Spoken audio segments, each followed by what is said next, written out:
شیر اور چوہا۔ ایک دفعہ کسی جنگل میں ایک شیر سو رہا تھا۔ ایک چوہے کا وہاں سے گزر ہوا تو اس نے شیر کے ساتھ شرارتیں کرنا شروع کر دی۔ شیر جاگا تو اسے بہت غصہ آیا۔ شیر نے چوہے کو پکڑا تو وہ رونے لگا اور معافی مانگنے لگا۔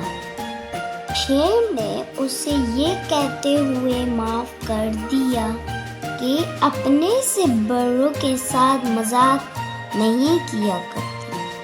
چند ہی روز بعد ایک شکاری نے جال پھینکا اور وہی شیر جال میں پھنس گیا۔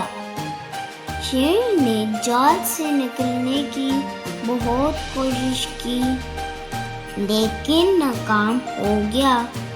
اتنی دیر میں اسی چوہے کا وہاں سے گزر ہوا۔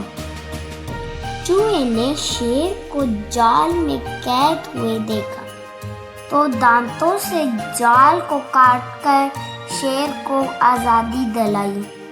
شیر نے چوہے کا شکریہ ادا کیا تو چوہے نے کہا، تم نے بھی تو مجھ پر احسان کیا تھا، اب میں نے احسان کا بدلہ چکا دیا ہے اور میں اس وجہ سے بہت خوش ہوں۔